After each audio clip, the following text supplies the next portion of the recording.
another episode of Superhero Roundup Live on SourceFedNERD. I'm Matt Lieberman. I'm Sam. And I'm the artist formerly known as DJ Wooldridge. Hooray! And today, of course, we will be talking about the Flash season finale, the season 1 finale, as well as the latest episode of iZombie. We're going to be talking about the latest movie and TV superhero news, as well as the topic of the day. What did you think of the Flash finale, and what do you want to see in season 2? Yeah. So continue to send all of your thoughts on these questions and more to the hashtag SHRoundup on Twitter. You can also tweet at us individually. I am at Matt Lieberman. That's MattLieberman. My name is Sam Basher, and it's at SAMBASHOR on Twitter and Pinterest. And my name is at DJ Talks Trash, which is spelled like it sounds. Yes, and for those of you who are watching live, hello on YouTube. I'm just going to say a few quick shout-outs. Alexis Brian Morales, Nathan Hancock, Savan Patel, Newbie Memo, Jack Kurt, Paul D. Dooley. And for those of you who are... What? I just threw in another one, a name that I like. For those of you who are listening to us on iTunes and SoundCloud, hello. If you guys aren't aware, we are on YouTube, we're on iTunes, we are on SoundCloud, and the best way to support this show is to subscribe to SourceFedNERD on YouTube and to go to iTunes and rate and review the show. It's quick and it's easy. It doesn't take more than a second, and it doesn't cost you any money. Let's just jump in the show. But before we do, I just want to let you know, some people, I'm sure, are a little nervous because, like, where have all our shows gone? They're all off the air. Pretty much down to iZombie. Pretty much down to iZombie. Know that this show is not going away, that it will be sticking around through the summer, and that next week we're going to do a big season recap show where we talk about our favorite episodes of the year, favorite fan theories of the year, and we highly encourage you to send in your favorite episodes and fan theories to SH Roundup so we can pull them up during the show. Yes, please. Yes. Sounds great. So let's start with iZombie, which I thought they had a stellar episode this week. Oh, it was so good. The alcoholic aspect was, I don't know, from a background in my family, I was like, that kind of hit home a little bit. Yeah, it was really interesting that they brought back the reporter who seemed kind of tangential. Superfluous. Yeah, and she's still tangential. I immediately, my brain, I know I'm kind of jumping ahead, my brain immediately went to the bullshit. It's not bullshit storytelling-wise, it was bullshit in that world, the switcheroo that the Max Rager guy pulled on her, like, oh, I was the informant, but there was another informant. And so it's like, that asshole. Yeah. What a dick. It was a smart play. It was really smart play. Yeah. I bought it too. It wasn't until like she was waiting for the informant to come back with a girl, and I was like, okay, either she bolted or she was dead. It turned out to be both. She bolted and she died. That was like, oh no. Yeah.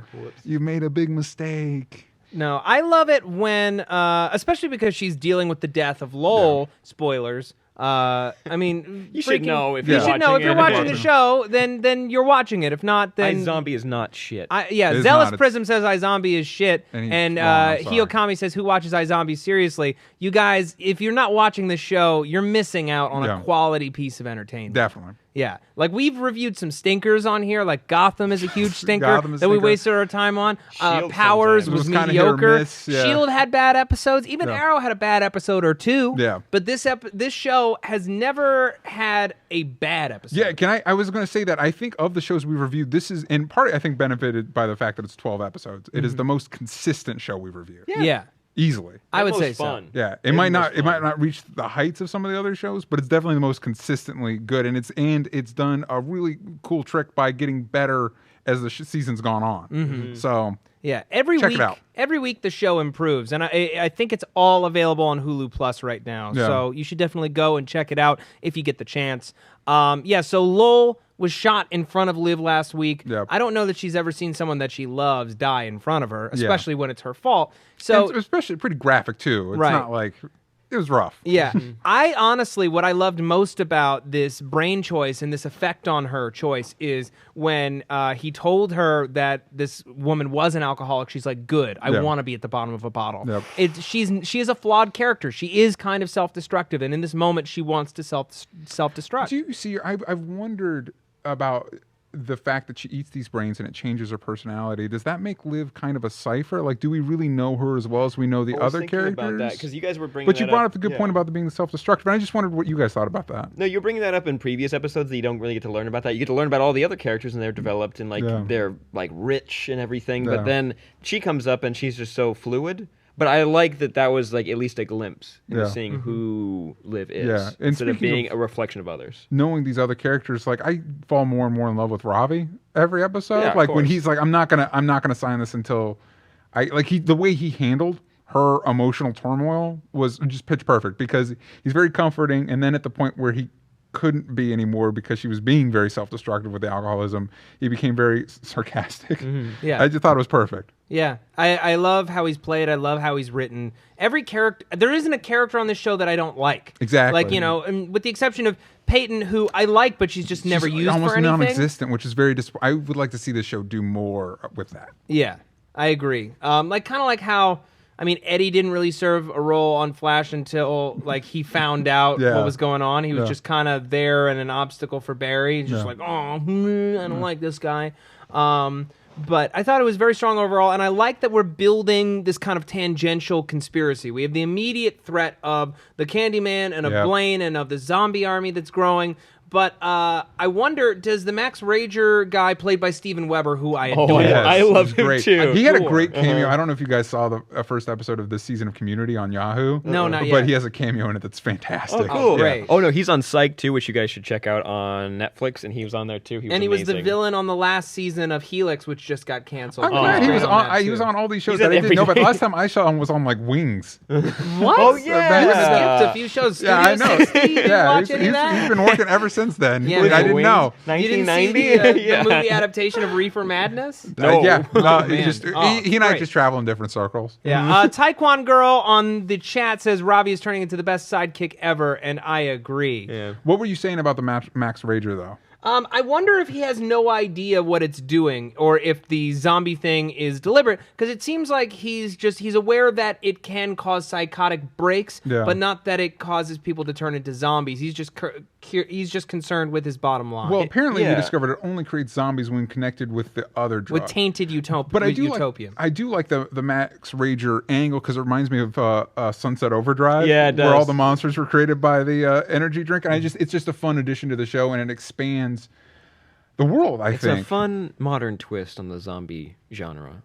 Thomas Shockley at Thomas Shockley 7 on Twitter says, I stopped iZombie after 3 episodes because I felt it was just another new girl show, but for comic nerds.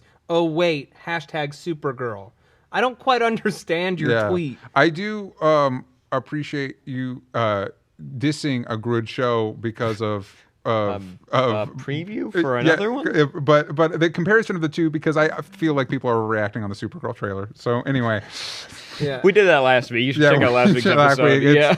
It was heated. Yeah. The two have nothing to do with one another, and I feel like you're kind of inferring here that like a show about a girl isn't for comic book nerds, which is completely effing false. Or for people who like TV, which is also false. No, I highly encourage you to give it another shot because it's been also stellar. There's plenty of like Babino's great. Yeah, for a show that's supposedly about a girl, there's only one female character on it, which is a problem. But Major, who should be the like I can't.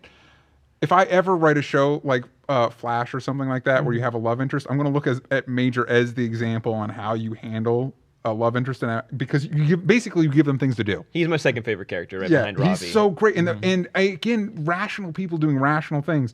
He realizes even though it bothers me to no end that they won't tell him what's going on. But because nobody is, he has no reason to think that he's not going insane. Right. And so he checks him in. He does a rational thing, a responsible thing, and checks himself into a psych ward. I like how adult everyone is on this show. They're not Everyone's doing mature. There's no one's a dum-dum. Yeah. Which Besides is real cool. Liv being just scared because she's something that's supernatural, she's still making smart decisions. Yeah. I enjoy that. Even though I think it's kind of bullshit, her reasoning for not telling Major does bring a little bit of truth. It was basically like, if he's going around shooting people and getting illegal guns because he's afraid those kids are being murdered, what if he finds out they're also being eaten? Okay. Brom I Saget would go in the crazy. chat. Brom Saget in the chat says Major is a boss. Yes, he is. GV Core says I loved zombies, but I got saturated. Zombies everywhere. Same thing happened to vampires. I know. I get that. Zombies to are a little degree. played out in society. This is a very unique take. Yeah. And it's more than the zombie thing. And if Yeah. you have to choose between one zombie show, choose this zombie show. I would agree. Mm-hmm. Kai Cook Daniels at Snap Slacken says, I think they should have told Major about Yeah. zombies. And I highly agree. That's the one thing I felt like so far this season that has felt like a plot contrivance. Yes. Because if this was a cable show, they wouldn't have held it for this long. It would just be like, well, this show will take off once everybody knows. Yeah. And we can start playing Major with and that. Babineau. I feel like Major and Babineau need to be brought in. Major's going to find out first. Yeah. Because Major would now too. has this inkling of what might be happening because his new buddy in the mental institution. Yeah. Inkling's a stretch. Like, it's just a crazy person saying, In fact, yeah, it's zombies. But he's I- not crazy. The he's guy not- isn't crazy. Exactly, but if I were Major, that would be more justification to think that I'm crazy. That this Yeah. guy is telling me I'm right and that it's zombies. Oh, yeah, I guess you're right. Yeah. Even though we know as the audience, like that guy's. Speaking of zombies, though, crazy hitman guy who was also a good. This show's He's a doing a great good job with villain. his villains. Like Yeah. I was a little worried that is David Anders, right? Is the Yeah. name of the actor that he was our only antagonist. Yeah, but now Blaine. that world's now that world's growing. Mm-hmm. And Matt, you pointed out I didn't pick up on it. I was wondering if he was a zombie the whole time, but he ate her blood, which of course is how you because he was already crazy. I guess he's already Yeah, he's just a psycho Crazy killer, for- Kes could say. yeah. Fa better. But he like licks her blood because he's a pervert. Yeah, 'cause he's cuckoo And for Cocoa she's, Puffs. she's looking at him like, oh, buddy. And he even though he gets chopped up seemingly by the propeller blades of this Yeah. boat, he still turns up as a zombie, just all scarred. That's fun. Who is that? Because he's been in things before, and he has played I've similar never roles. seen He's him got a before. case of creepy face. He does. He got that creep He's handsome, face. Yeah. but he's He's creepy. Makes yeah. that creep money. What are you guys' opinion? Did she mean to chop him up with the propeller blades, I say or yeah. was it accidental? I say yes, it was on purpose. I think she was trying to just get away. Yeah, I and- think she was trying to get away, and he was clinging to the back, and he got chopped up. Okay. That's my take. I have mixed feelings on it, and it'd be interesting. Like, I kind of hope it's not like now she's gung ho to kill people because where was that last week? I mean, I get that it was the death of Lowell that got her there, but like, a day late and a dollar short. You know what I mean? Like, Did you? I got a little scared and hi, confused. Kyle Jeffries. When the other woman was thrown into the lake with the brick, I was like, "She's not dead, is she?" I was like, "Okay, I'm guessing Yeah. they're She's establishing dead. she's already dead Poor prior girl. to." I felt really bad for her. Yeah. Do you promise you could protect me? I do, which means you're probably gonna die. Hey, she Yeah. ran away. She did run away. She ran away. And She was also, being dumb. he brought up that she was going to use it for blackmail or whatever. Which Also, means if I nothing. were- He's crazy. Also, if I were lived before I dumped the guy, I would have tried to get the the thumb dang drive. flash drive. Yeah, but whatever. What the I'm assuming it's hey? still on his person. Yeah. Tommy Faja Missin at Tommy Arts writes, wonder why the guy who tried to kill Liv not notice that she was a zombie. He's a zombie too. He wasn't at the time. Yeah, I did They're not. saying that. I didn't gather that. Also, I missed him when he drank the blood or whatever. He Yeah, he literally touched the wound on wiped her her face and then licked God. his Yeah. finger. Yeah. He's a come weird on. pervert. Which students is a good reason why you don't just lick blood off of a person because they might have If you were zombieism. They might have curious, If you're hepatitis. curious. Yeah, if your friend was like, "Damn, I got a boob boob." Ronald Campbell says he would choose Walking Dead over iZombie any day. I'm sorry. I'm sorry. I feel bad for you. I'm sorry. Although I hear Walking Dead's not completely awful now. Yeah, I heard No, it got better. I hear Everyone the says Walking that. Dead. I hear the Walking Dead is like the opposite of every other show on TV. Its pilot is fantastic and one of its best episodes. Yep. and it's gotten better as it's gone on. Oh, It's if the you reverse see- of everything else in the universe ever. Yeah, here's what I keep hearing. Every season I hear it finally got good or it got better, and then that's half my friends, Yeah. and then the other half of my friends is like, man, it's nowhere near as good as it used to be. Fuck that show. No, Mike off camera just typed. It actually did though. No, it No, didn't. do your No, job, it did Mike. Not. You don't have a voice here. You did not. It did not get better. It did not get Oh better. Man, I was guys! so bored with that iZombie was show. great. Yeah. I want to get to the main Like, course. what do you think something I'm doing? something spectacular and amazing happened this week. We've all probably seen it at this point. Mad Max Fury Road hit theaters. It No, was not what we're talking about.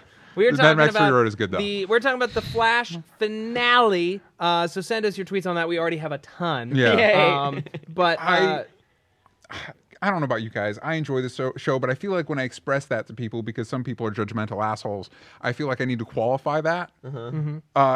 This episode, I don't feel the need to do that. Like, this was just genuinely good television. And also, I feel like as a comic book fan, this movies, more than other TV shows, I feel like captured like the exuberance in just the madcap creativity of comic books. Like, here's the reason why people read comics. Because of these crazy big ideas that are kind of wacky, but a lot of fun, and can be, I don't know about you guys, but there were 2 times where I started to be like, I'm okay. No. I'm okay. Not even it's that. Okay. I was like, I'm so glad that my roommates weren't home because I was crying. I was crying. I'm fine. I can say it. Yeah, Will would have made fun of you. Oh, yes, he would. He did. Will doesn't know what tears are. Yeah, I thought it was truly excellent. Very emotional. The scene between Barry and his dad, the scene between Barry and Joe, the scene between Barry and his mom. Grant Gustin, you know, I've never like straight up given him shit before, but I rarely give him credit for how good he is, and I feel like he really showed his chops tonight or last night. Similar thing with Stephen Amell over the run of Arrow. As the show goes on, these people own the role more. No, they own it. They become the character. Like, if I think of The Flash, you know what? I'm going to think of Grant Gustin. I wouldn't have. Wally West. I wouldn't have until at this point now. Yeah. He's definitely earned it. I thought that was excellent. I thought that the way they wrapped up the plot was very exciting. I felt like they treated it with the gravity that it deserved. Miss Oxymoron Addict on the chat says, "Goodbye, Dad," and she cried. Yeah, you know what? I teared up there. Yeah. I just thought top to bottom, really, really stellar television. This is my favorite broadcast series of the year, and it might be my favorite new show of the year. I don't know yet. It's definitely my favorite new show. I also really liked the pacing of these the pacing of this episode, but also the fact that the big climactic fight was dealt with last week. And so all we had to focus on here was the interaction. They were giving Barry's given a major choice by having his worst enemy ever say, like, "Listen, I'll help you save your mom if you let me go home." Yeah. Okay. And then, but then also, I initially had mixed feelings because the episode ends on a cliffhanger. But I think with the way this episode ends, it raises a ton of questions. So I'm glad they didn't try and fit all of that. Like, I imagine the premiere of next season is going to deal a lot with the ramifications of what went on. No, the first episode of next season is definitely going to be either in the future or in an alternate reality. Oh, I would imagine that too. I really want it to be Jay Garrick. I hope the helmet wasn't just a fun little gag, and it's like him explaining, hey, here's how the multiverse works. Things are going to get weird. Yeah, a bunch of people here. Scroll up, Mike. Matt Steele says Jay Garrick helmet was amazing. There was another guy above him. Kyle Zialonka, who's just Jay Garrick. Savan Patel, that helmet though. And Alex Mina, Jay Garrick helmet just horribly misspelled. we actually have Come on, two, buddy. That's purposeful at this point. We actually have 2 pictures. One of them was a behind-the-scenes picture where you see Eobard Thawne in the time bubble, and in the far corner you see the little helmet.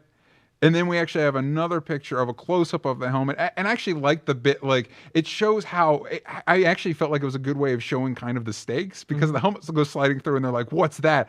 And Eobard's like, that means it's time for me to leave. Yeah. Which it gave me the impression that things were kind of coming a little bit undone a little bit. And it's like, well, it's time to get out. Yeah. In an interview, Grant Gustin did, clear it up for fans that they will be going to an Earth 2, whatever the TV universe wants to do with Earth 2.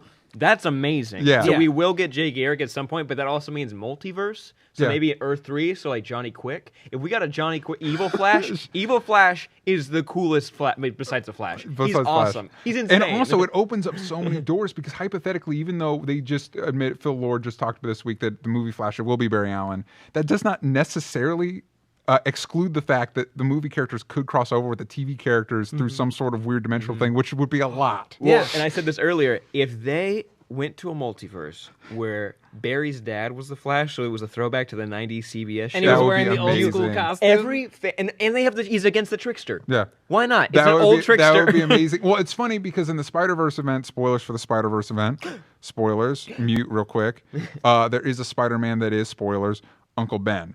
Oh, yeah. And so that would be in line with those kind of like instead of Barry Allen being of Barry Allen being the Flash, his dad being the Flash, and throwing back to that, because I still, for some reason, I know it's dumb in my brain, I still love the old Flash I know we have costume. so many like pie in the sky aspirations of what it could be, but let's save that for the question of the day section. fair enough. I just want to say, I thought it was really, really excellent how they steered around doing Flashpoint. Like they went there without blowing out the entire world, and I thought that it was very, very smartly written. Well, two things.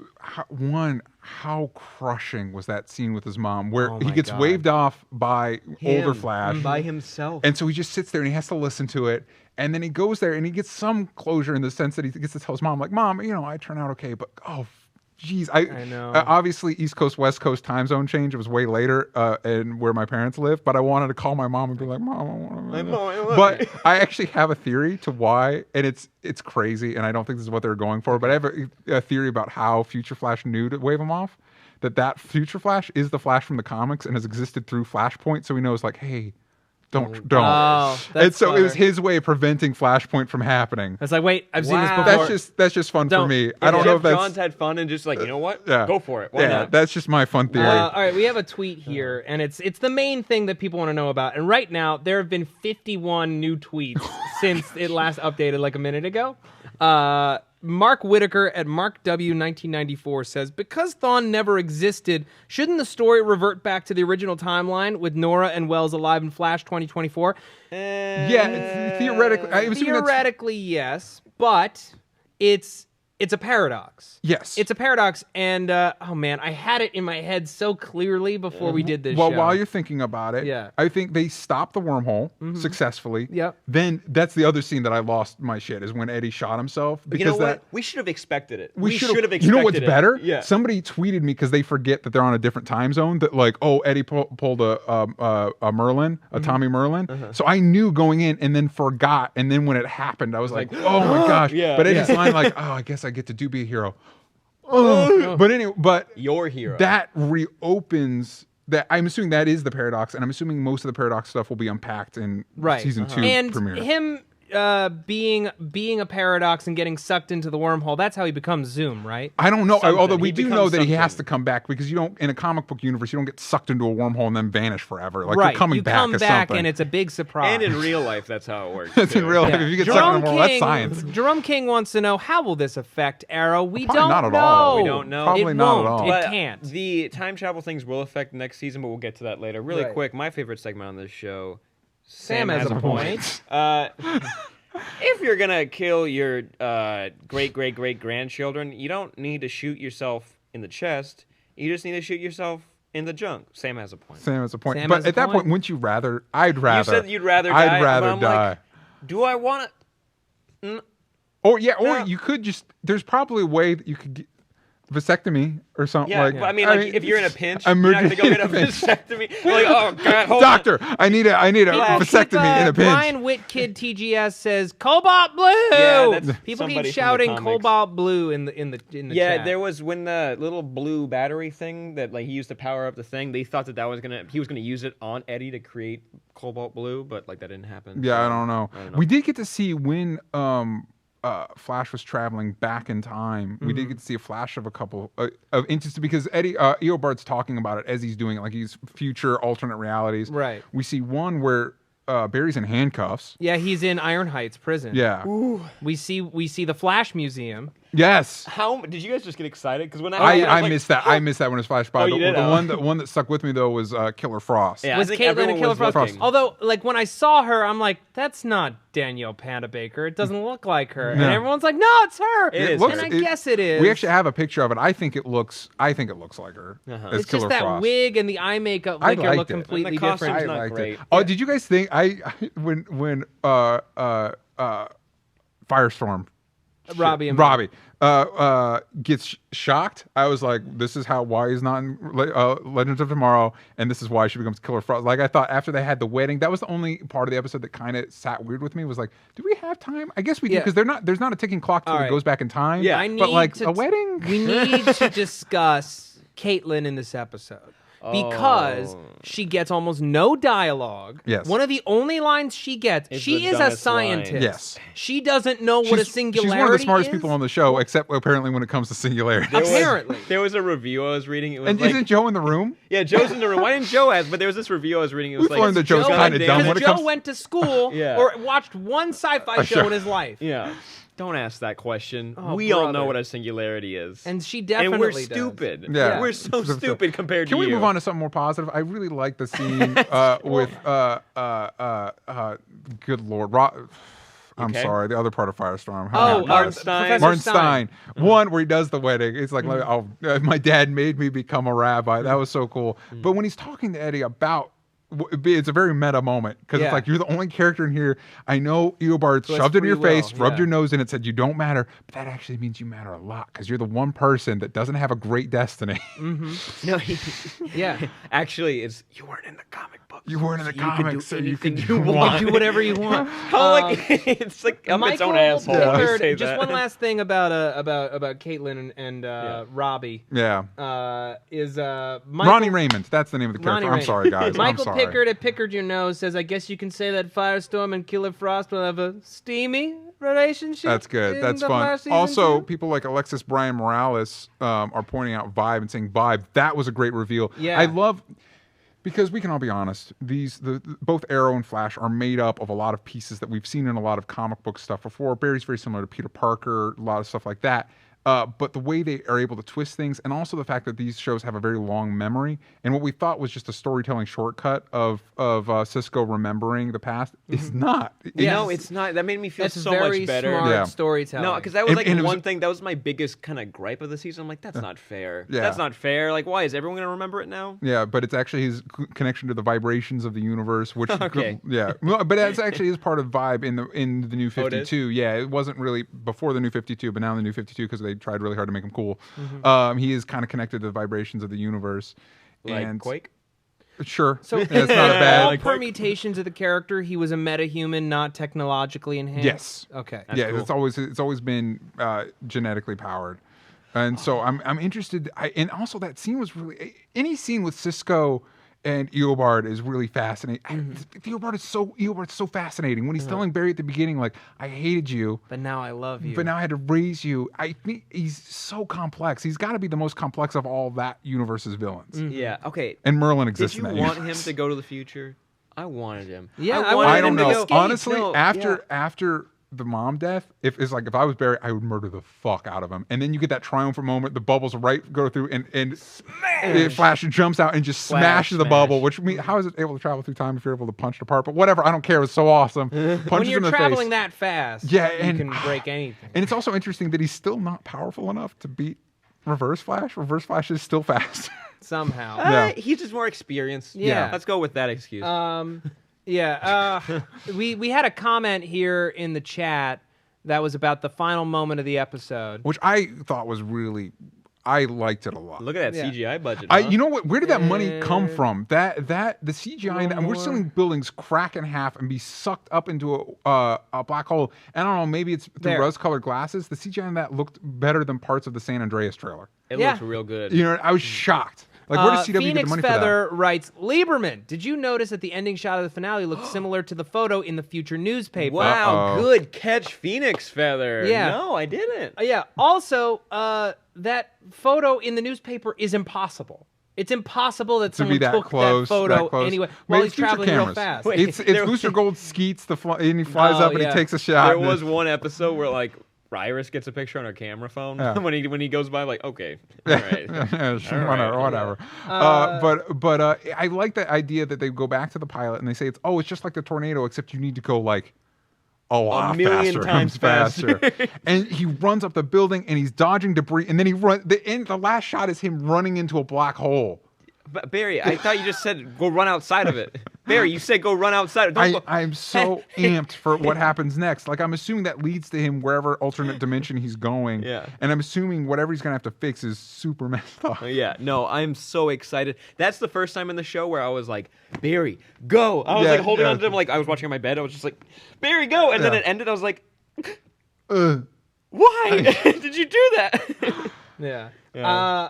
So we have a tweet here from Mario Hernandez at Malfuckhose. Really, Okay. brother? Oh yeah, in the chat, Kleiner Stein says goodbye and thanks for all the fish. Best Great line of the line. show. Yeah, nice. Fantastic. The tweet reads: do you guys think Killer Frost will make an appearance on season 2, but it won't be Caitlin herself, but an alternate version? So I guess That I want to could be adapt that happening. question to the two of you. What do you think makes more sense? Do you think that Caitlin herself becomes Killer Frost, or we're dealing with an alternate Killer Frost? Or both. I mean, it doesn't. Yeah. He might meet a future alternate one that is, and then that cloud hangs over them the rest of the time, and then eventually season 4 or something. I'm gonna make a prediction. Yeah. First episode, he goes to an alternate reality and has to fight Killer Frost, and he knows that Caitlin has the potential to become a supervillain, and has to deal with that knowledge. And that could be a whole season-long arc. What if he goes to the future and meets Future Barry from the past? Couldn't he do that? I love that we're watching a show where you could say Future Barry from the past, and we're like, Yeah, Future Barry. You remember when there were 3 Flashes in the room? Oh wait. Okay. And I like that they explained that there's going to be 3 bears. You're one. He's 2. And then there's baby. Did you guys one. have anybody you had to explain that to? I had 2 friends that I had to explain that to. It took I had to think about it a while before I started. It's like, okay, how do I explain how cool this is to them? Okay. Hold on. Well, there's Remember 3 Back of to the them. Future? Add another one. Okay. Yeah. Back to the Future 2? Yeah. Yeah. I think I remembered how to explain the paradox. Go for it. I'm Okay. excited. So, this is an alternate timeline. Yes. This timeline is in itself a paradox because Because Eobard's stuck back there. Eobard's stuck back there. He came back in time in his own timeline Yeah. and changed history, Yes. creating a new timeline. Yes. If he were to go to the future from this timeline, it wouldn't be his original time. It wouldn't be his original, but the reason why he's keeping him on that track and he's watching that newspaper was though it could be similar. So technically, Eobard from the other timeline is. This is the same Hold on. one. No, wait, continue. Yeah. Sorry. So by going back and changing history, everything is different. When Eddie kills himself, he erases. It shouldn't have been this Eobard dying. It shouldn't have been this Eobard dying because the Eobard of this universe would die. Yes, but not the one Eobard of that universe. It doesn't make any sense. Unless the paradox of him killing himself simply erased the paradox of having Eobard in there in the first place. Hold on. And stabilized the universe through a double negative. But then it meant... I hope that's true because it's so crazy. Right? I hope Isn't that that's the way, bonkers? and also it means that because there's no way that we're not getting Tom Cavanaugh back. What? And I'd actually like But- to see the actor that actually played the Matt quote-unquote Letcher. play Eobard Thawne. I'd like to see him back. I like that he showed up too. Yeah, at the end. I really liked him. But there was an announcement from Andrew Kreisberg, the showrunner. Yeah, he did announce that Tom Cavanaugh will return to the to the show. Yeah. And he said that's all I'll say. Yeah. And Eddie, and when it came to Eddie, he said it's a comic book show. He's probably coming back. Yeah, That's all he said. He was just like, okay. Yeah. Well, A even if wormhole he is doesn't mean gone, the end. even if he is gone, they found a way every season to bring Tommy Merlin back for an episode. Yeah, One exactly. episode. One episode. They Yeah. always bring him back. Here's what I think. I think that Really quick, Alexis, Brian Morales. I'm so fucking confused. Yeah, we are too. we Sorry. are too. I'd like to think that Barry grabs an alternate universe Harrison Wells and brings him here. Yeah, I'll be really interested to see if they have the quote unquote real Harrison Wells around. Yeah. And if there's that wait. question about whether Because because Eobard Thawne now never existed. Harrison Wells should still be alive. And well, if Harrison this Wells one should still be existed, alive. the Star mom Lab shouldn't shouldn't have be been dead. created yet. Like it should, everything should revert to a version back of the original thing. Again, I think first episode of season 2 starts unpacking this, and I'm glad that they didn't bother with it on this episode, so we could get a lot of the emotional stuff that we Holly get. Walsh says spoiler. He's actually Walter White. What? Oh my God! I don't just do it. Why not? Why not? You got multiple universes. But back to we have been going down the sci-fi path a little bit in the end of this episode, which did have an end fight, which was nice just to throw that in there. Yeah. But Iris and Barry, Iris's best scene by far the whole season. Mm-hmm. That was like when she cried. I was like, I like that she's like, follow your heart, which kind of took on a weird meaning when he got his advice from himself in the past. Like, hey man, somebody made a tweet that was like, what if he was just saying, hey, wait a second, like not like don't save mom, like hey, just wait for the right time or Or he something. was just like surprised. misread He it. was like, hi. Hey, hi. what if he waved? He's like, Oh. Isn't it like crossing the streams? Like they wave at each other and suddenly everything just implodes. Well, okay, if it's crossing the streams, he shouldn't have picked himself up, right? He shouldn't have picked himself up. Jonathan Adkins at iBiteApple says, "Big bad for season 2." What? Who do we think is going to be the big? That's bad? a great question. They said of Grodd. I would be surprised if Grodd is not a big bad for a season, maybe not season 2. Honestly, with all the multiverse stuff, it wouldn't surprise me if they really want to go big if they start building toward the Anti-Monitor. Wow. That'd be crazy. That'd be insane. That'd be insane. For a second season of the show? Not the second season. No. I'm talking about like season 5. Okay. If they're building to that like for like their like, big end game. No, not season 2. Yeah. You don't go to the top shelf for season 2. In kind of, I feel like they're learning lessons or paying attention to Arrow, who kind of blew their load in season 2 by going with Deathstroke, which was so... And it's such an emotionally resonant storyline versus this season, which was maybe a little bigger, clumsier, weaker. Yes. Had maybe higher highs than other seasons, but definitely had lower lows. Oh, 100%. Someone said that we're ruining the show by pointing out all these paradoxes. We're not ruining it. We're saying that this show's awesome and ambitious. This is what fans do. Yeah. Yeah. I don't think... I loved every moment of this finale, and it definitely pulled more from the first 2 Arrow finales than from this season. God, of Arrow's I need to finale. watch it. I need to watch it so bad. What? Sorry, there's so many things they can do. Sorry, Yes. if Wally West needs to be in the second season, right? They said that Wally West will make an appearance. Oh, did they? I mean, that'd be really cool. They could do Bart Allen as Impulse/Kid Flash. There's a lot of possibilities. They've opened a door to so many cool things that they could do. It's so exciting. Oh, in the current run of the Flash, I hit the mic. In the current run of the Flash, there is a part where Flash chases Kid Flash around the world. If you wanted to try that, that'd be really cool. I wouldn't mind it. All right, I'm going to read something. Don't throw it up on the screen because it's a tweet that contains a picture. I'm just going to read what the picture says because it's a comment from a website. So if Eddie killed him, this is from xCloud7. If for some reason you're watching our show, hello. So if Eddie killed himself, that means Eobard was never born, meaning Nora was never killed. Barry the Flash lived his original life, meaning Eddie never had to kill himself, so Eobard would still exist in the future, so he goes back in time to attempt to kill the Flash. So the original Season 1 had to occur only for the cycle to repeat.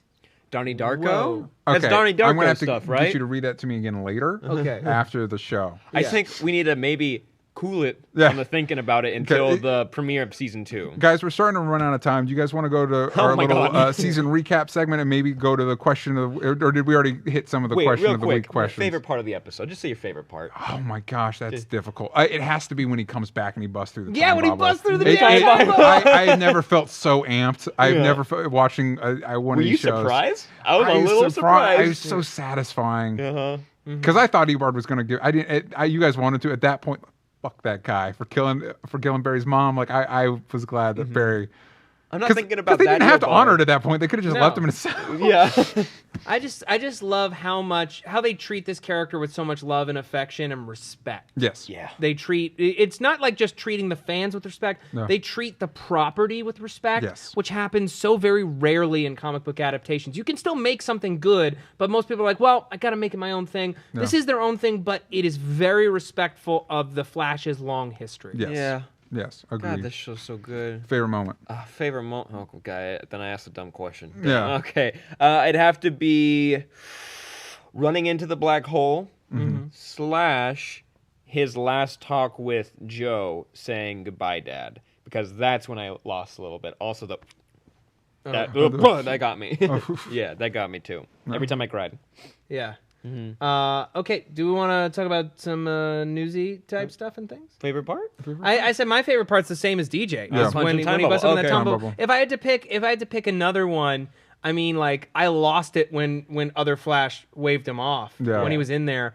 Didn't expect that. I mean that and the scene between him and his dad in prison when his dad tells him he can't go back. Also, I like that Joe and his dad's responses were opposites of each other because it makes sense. It makes perfect sense. Props to I'm blanking on the actor's name, but Barry's real dad. John Wesley Shipp. Yeah. Every scene with Barry is always amazing and will probably make you cry. Yeah. So. Yeah. Someone on Twitter says that what if John Wesley Shipp played Jay Garrick? That won't happen, but I would love, but like Sam's idea that it's not Jay Garrick, but that it's the 90s version of the Flash played by him would be amazing. Yeah, it would be really cool. Because he was the Flash in the 90s. Yeah, tweet me ideas for Jay Garrick. Oh, someone just wrote Max Mercury for season 2. I mean, you can go for whatever. it. I mean, it's fun. Yeah, whatever. Yeah. Maybe he's in like the time Speed Force, whatever. I don't care. Maybe, whatever. Oh man, Justin Pierce is like, when his dad tells him to run, when he sees the singularity and he tells him to run. Gosh. Oh, ever telling him to run is like the coolest thing ever. Also, Hot Girl. Yep. Remember she was there for a second? Yeah, where everybody's looking up to the black hole. You really, the press releases were like, yeah, Hot Girl's in it. No, Hot Girl's not in it. No. Hot Girl's not in it. A woman Matt, staring did we get through our tweet of the week stuff? I think we did. We did. We covered it. We covered it. We have a little recap button on the thing, but it looks like we're going to save most of our recap stuff for next week. Yeah, we're going to save most of it for next week. So next week, I'm going to make that button link to the next episode. Perfect. Do you want to talk about news? We'll get to news stuff. I think the big news thing is... what? Before we do, I promised myself and I promised our producers that I would do this. Guys, I got to talk really, really quickly about iTunes because I don't know if you're aware, but the best way to support this show and to support SourceFedNERD is to go to iTunes and rate and review the show. If you watch it on YouTube, if you listen to it there, if you listen to it on SoundCloud, it's quick, it's easy, and it's how this show will get sponsored, making sure that it stays around till the end of time. Yeah. Okay? Your ratings and reviews show people that this show is worth watching. It's how we build a larger audience, and it's how we tell companies, listen, people not only love this show, they're willing to go to bat for us to let everyone know that it's the best show on the internet. So I'm going to also give you a shout out here on the show. Anyone who rates and reviews the show gets a shout out. These are the reviews that we've gotten in the last week. Very fun discussions. 5 stars from Joseph 1776. You guys actually care about the shows a lot. Yes, we do, especially Sam. Love this one. 5 stars from Jared of Missouri.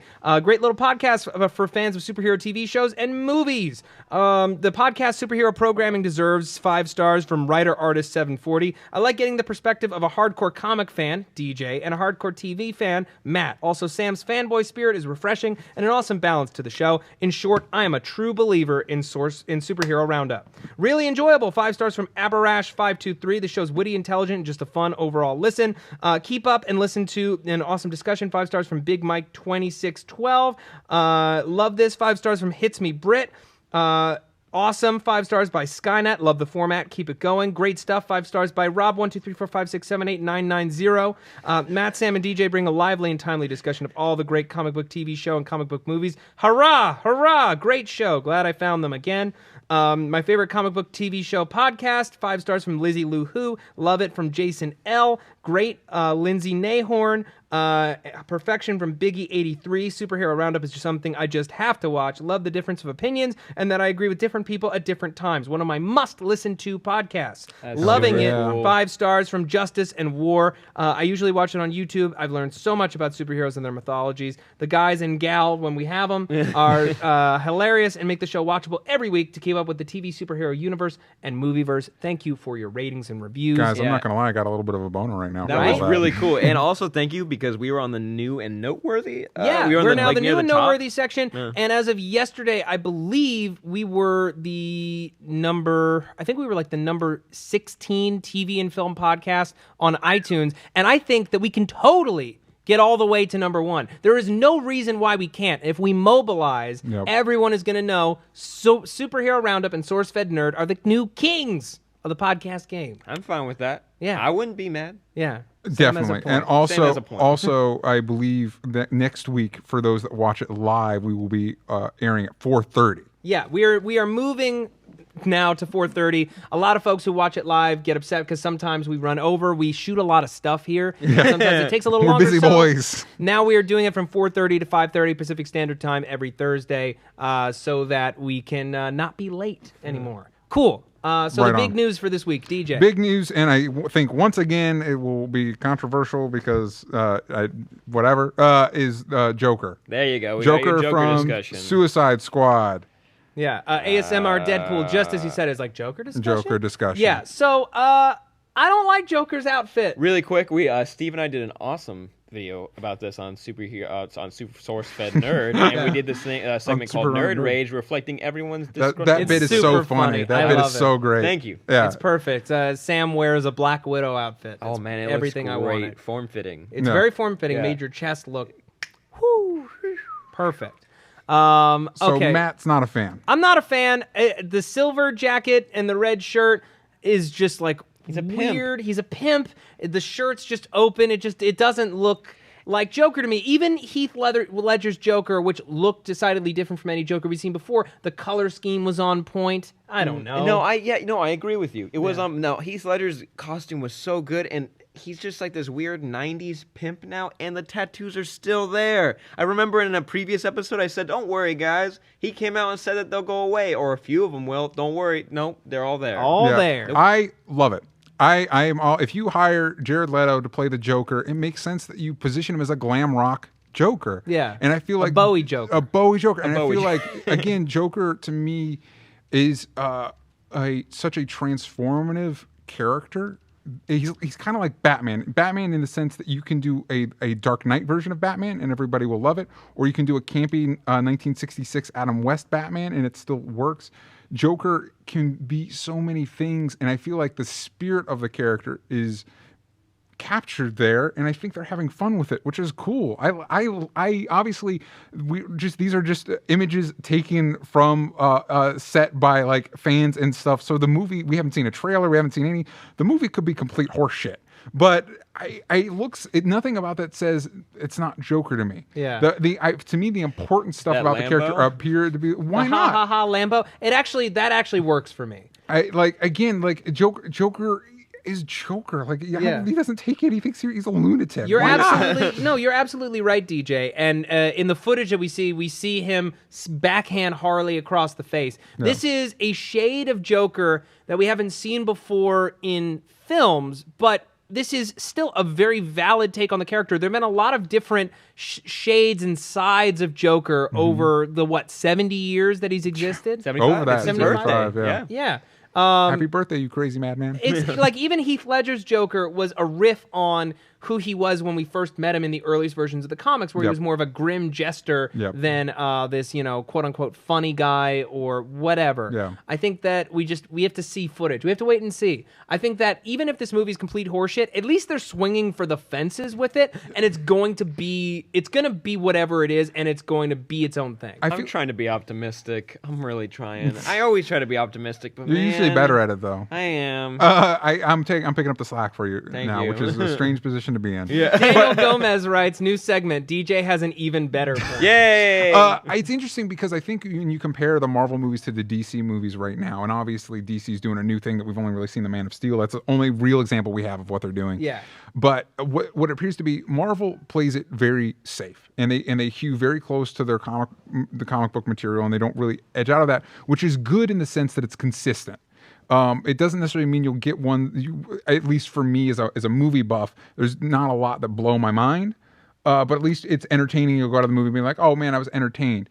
Whereas it looks like DC's being more experimental with their stuff and trying different things, and that may not always work. Man of Steel, but I appreciate the gesture. I appreciate 70% of Man of Steel is great. Yeah, that's true. 70% of that movie is great. That's and that's a way better ratio than I can say for something like Thor: The Dark World. It's very true. Yeah. But again, like I appreciate, like even again, like the Batman v Superman might be really bad, but it might be great. And at least I appreciate the fact that there's that they're trying, and they have to. They can't do the same thing Marvel's doing. They have to try something different. When they tried to do what Marvel was doing, we got Green Lantern. Yeah. And so it makes sense that they're hewing towards right. the Dark Knight because that made them a lot of money. Yeah. So I don't know. I'm excited for the movie, but then again, I would be because I like the Suicide Squad, and I like crime movies, and I don't know. It looks like they're having fun. I think for people that are like, oh, I don't like the way the Joker looks. I don't like the way Harley Quinn looks. For one, this is one scene. I can guarantee you they will look different in other parts of the movie. Mm-hmm. It would surprise me if Joker at some point does not walk out wearing the classic purple and green suit, and Harley Quinn I think they basically said she has multiple outfits through the film, she has to. Ranging from traditional animated series version to what we see in I think that if they do what I would love them to do, which is in the third act, they go with their last resort and they wheel out Joker. Yeah. You do like a dolly back as a door opens and he's in the full get up bow tie and everything. is just giddy Or as fuck. even if they pull kind of what Flash did in Rogue Air, where Joker, they kind of count on Joker and he screws all of them over and he has a moment of like, I'm Joker. Like, what did you think was gonna happen? Yeah, goodbye. And then he jumps need, out of a plane. all I need is Harley to have her big hammer.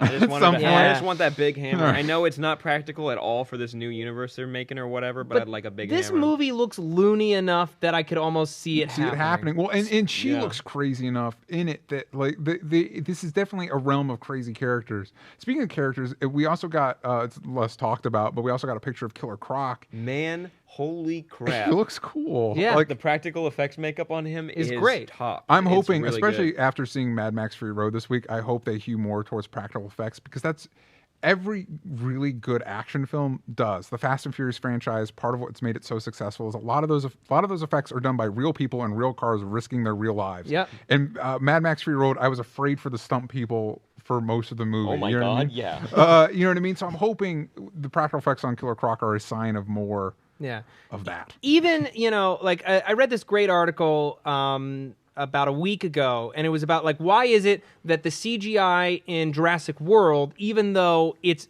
higher quality than the CGI in Jurassic Park, doesn't look as good? And it's because in all three Jurassic Park movies, no matter how you feel about Lost World and Jurassic Park 3, they only use CGI when they can't accomplish an effect using practical effects. It's only to fill in the gaps. That's why you feel a tangible connection to these CGI dinosaurs, is because you see a model and an animatronic before you ever get to a CGI. Because there is a real life thing having real light bounce off of it being picked up by the camera. Having seen the real thing in one shot makes you connect psychologically to the CGI thing because you know it's real because you saw it a second ago. Yep. Wow. That's so very cool. the more practical effects you can use, the better. There was a thing on there that we had for a while, but we took too long. And it asked, do you think that Marvel or DC is better right now? You can't judge that because DC hasn't released really any movies since they've had this big I'm mandate. thinking the question is maybe is if you're more of a fan of one universe over the other, including comics. Right. I've always been more of a DC fanboy, but every time that I've read something Marvel, I've always come away impressed and excited. I feel like they do a much better job at unifying their properties in a way that isn't confusing or intimidating. And part of that is because most of them were created by 4 people. Right. True. Yeah, like a handful of people, whereas DC is more of a conglomeration, which I actually feel like is translated into their universe. I am more of a DC fan because I when you look at the DC universe, you have a broader spectrum of comics over the years, depending on which characters you're looking at. Because you've got everything from Superman, Batman, which were the first real traditional superheroes ever, to the Charlton characters with the Question and Blue Beetle, to the Milestone characters with Static and Icon and stuff like that, and then now the Wildstorm characters are in there with Grifter. So you've got like your '90s overly gritty, over the top characters, all the way to the more traditional classic ones. And I like that. Not to mention all their '70s acquisitions that have come and go over the years when they acquired Charlton Comics. That's where the Question came from, among other things. And which was translated into Watchmen. Definitely, looks like the DC movies right now are in a very '80s phase with the Suicide Squad and Batman v Superman's very based on the Dark Knight Returns. They're really digging into their '80s roots, which could be good or bad. I'd have to say I'm a DC fanboy too, but I still buy my Marvel comics. Yeah. I still buy my Marvel comics. That surprises me. I would have pegged you as more of a Marvel boy. Yeah, I like that. I would say you know what? I would say outside of like my classic Batman stuff, all of my favorite graphic novels have been Marvel stuff. Yeah. Marvel or random. I mean, I love Marvels is one of my all-time favorites. From the perspective of real people. Is that Alex Ross? Yes. I think Kurt Busiek wrote it. And Ross did the... Yeah. Kurt Busiek, if you haven't read Astro City, I don't know what you're doing. Yeah, I've heard really incredible things Astro about City is one of the best graphic novel series of all time.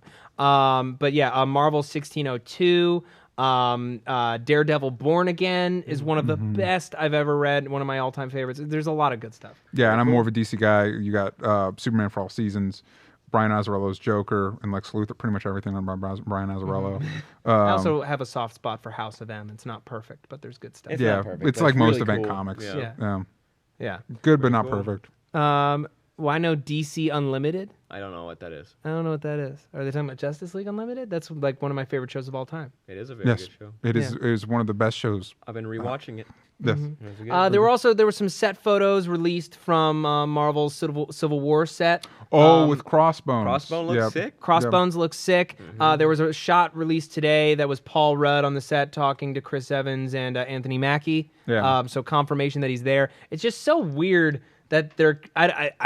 I hope that movie's good because they're gonna have to live with that. Yep. They're just gonna have to live with it. Thor 2 sucked. We just had to live with it. Yeah, and obviously there's a lot of hope because of Winter Soldier, but there's a lot that they're packing into this movie, and it could. It's go just south. Avengers 2.5. It really is because they pretty much confirmed that everybody from that last team that we saw at the end of Avengers: Age of Ultron gonna be in it. is in there. Yeah. Including Tony Stark as the antagonist. So I mean, if they pull it off, it could be amazing. It could be. But there's a lot. But that's the thing is because of the way that they've structured the cinematic universe, and this is both a good and a bad thing, it has its drawbacks, is that ultimately every movie is just another episode in this series, and it's all one story. And eventually, there's going to be so much stuff going on that, with the exception of movies like, say, Black Panther or maybe Captain Marvel, where you're introducing a new character, it is just almost another impenetrable. episode. It's going to start becoming almost impenetrable. If I were them, I'd use Infinity War as kind of a reset. Yeah, and I'm really, sure they will. Look back and we need to rein it in a little bit because I mean Joss Whedon did his best with Avengers: Age of Ultron to make it as accessible as possible, but I mean, I think the movie struggled because of how many plates it had to be spinning, and that could be said for. I mean, part of what made Cap 2 work is it could work on its own. I don't feel like you need to watch Cap 1 or any of the other movies to understand what's going on in Cap 2, and hopefully that's the same situation with 3, with Civil War. It won't be. It's impossible. It is impossible to sit down and start watching Civil War, and I know people are already saying in the chat that there's no way I can know this either, and you're right, but with so many characters on the table and so much baggage coming in off of previous films, I can't see a way that this movie, you could watch it with no prior experience and understand it. Yeah, which kind of blows, but I'm still going to watch it.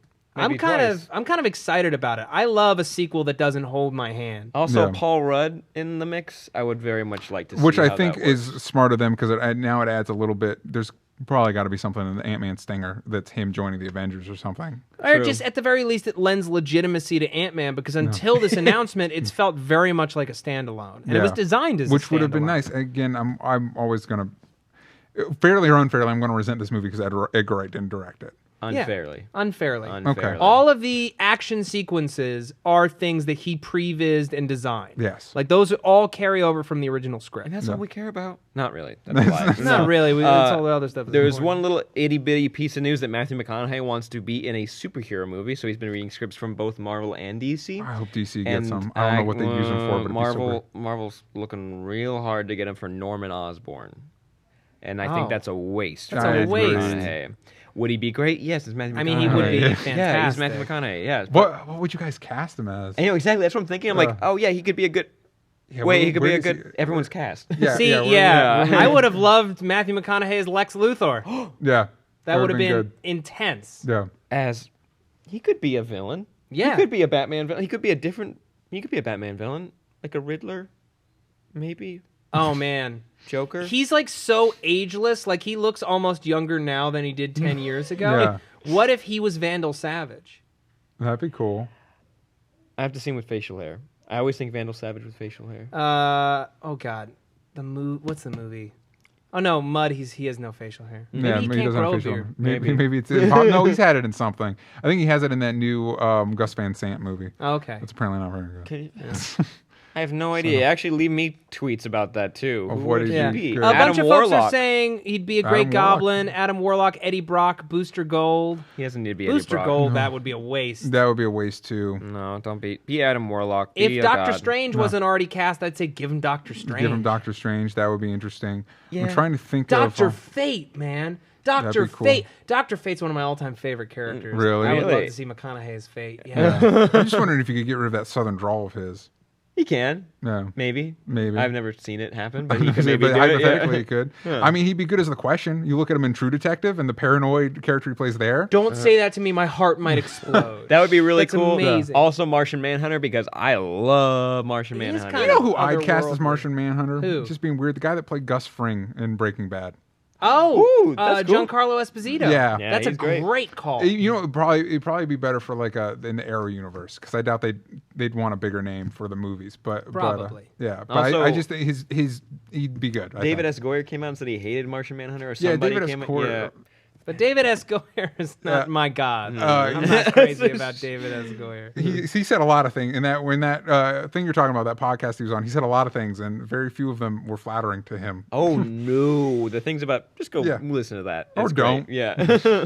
Yeah. Or just don't. All right, DJ, we're kind of running low on time. So pull us. Bullis is a short No. week next week. Good Lord, you need to pick up Convergence Shazam #2 because it is written by Jeff Parker, who's really good, and it is drawn by Evan Doc Shanner, who I just discovered his artwork off of this, and it is awesome. Really? It's so good. He's got a really cool pulpy throwback style. It's really good. He's been working with Jeff Parker on the Flash Gordon series over at Dynamite. And they did a costume redesign that's great. That makes Flash Gordon look amazing. Anyway, he's really cool. Check that out. Image is coming out with a new series written by Brian Buscellano. I can't pronounce his name. He worked on the Flash for the New 52. Oh, cool. It's called Sons of the Devil, and it's about Sons of the Devil. Cool. And then the last issue of a series over at Valiant called Divinity that's been great. It's only 4 issues, so obviously don't start with the fourth issue that comes out next week, but like go back and catch up or wait till the collection comes out. But I've heard really good things about it. Very cool. That's it. Fantastic. Yeah. Someone just wrote Casey Affleck. Casey Affleck to me would be also a great Martian Manhunter. Casey Affleck I'd cast as a villain. Oh, Yeah. really? I feel like he's good villain. Harvey sure. Dent. He'd be good. He'd be really good. I wouldn't mind. Yeah. All right, guys, that is the end of our show. I hope that you enjoyed it. Those of you who are watching live, please come back next week, 4:30 p.m. Pacific Standard Time on Thursday. And don't forget, like, subscribe, share, and find us on iTunes and SoundCloud. I am Matt Lieberman. You can find me at Matt Lieberman. That's MattLieberman. I'm Sam Basher, SAMBASHOR. And I'm DJ Wooldridge, DJ at DJ Talks Trash. That's a DJ Talks Trash. And they should cast Matthew McConaughey as a character that I forgot while I was saying my thing. Whoops. Oh, Steve C says Zach Galifianakis for Spider-Man. Thanks, guys, for listening and watching. Yeah, thank you. See you next week. Bye-bye. Bye. It's going to be real good.